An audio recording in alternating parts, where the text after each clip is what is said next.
biblical times.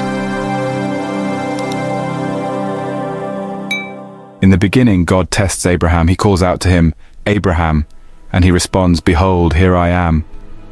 The Lord then delivers a task of monumental faith. "Take now thy son, thine only son Isaac, whom thou lovest, and get thee into the land of Moriah, and offer him there for a burnt offering upon one of the mountains which I will tell thee of." Abraham, a man of unwavering faith, rises early in the morning, saddles his donkey, and takes 2 of his young men with him, along with his beloved son Isaac. He chops the wood for the burnt offering himself and sets off on the journey to the place God had told him about. On the 3rd day, Abraham lifts his eyes and sees the place afar off. He tells the young men, "Abide ye here with the donkey, and I and the lad will go yonder and worship and come again to you." Abraham takes the wood for the burnt offering and lays it upon Isaac, his son. He himself carries the fire and the knife. And so the 2 of them walk on together. Isaac, in his innocence, speaks up, "My father," and Abraham answers, "Here am I, my son." Isaac observes their supplies and asks, "Behold the fire and the wood, but where is the lamb for a burnt offering?"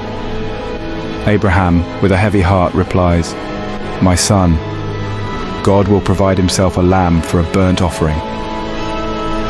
Upon reaching the place God had told him of, Abraham builds an altar there, lays the wood in order, and binds Isaac his son. He lays him on the altar atop the wood. Abraham stretches forth his hand and takes the knife to slay his son. But then the angel of the Lord calls out to him from heaven, "Abraham, Abraham," and he responds, "Here am I."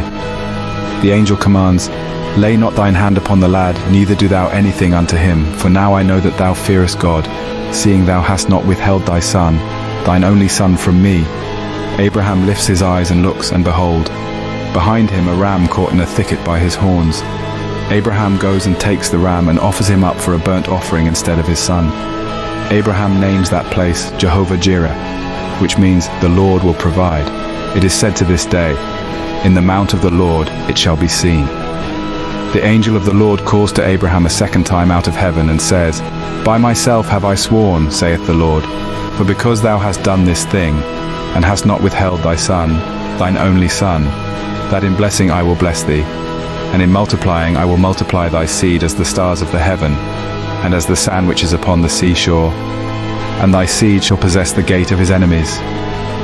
And so Abraham returns to his young men, and they rise up and go together to Beersheba. Abraham dwells there, and the story of his monumental faith echoes throughout the ages. As we close this chapter, let us reflect upon the profound faith of Abraham, a man willing to sacrifice his son at God's command. It's a story of obedience, faith, and divine intervention. A story that challenges us to question, how far would our faith take us? And what are the sacrifices we're willing to make? In this moment of reflection, may we find the strength to trust in the divine plan, as Abraham did on that fateful day in Moriah.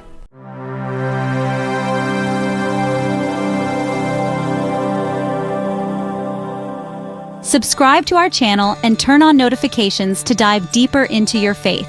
Be the first to see our new videos by following the link in the description, comments, and bio. We'd love to hear your thoughts. Hit the like button and share your feedback in the comments. Don't forget to check out our next video as well. Sharing our content with friends and family could be the rejuvenation they need. Thank you for watching.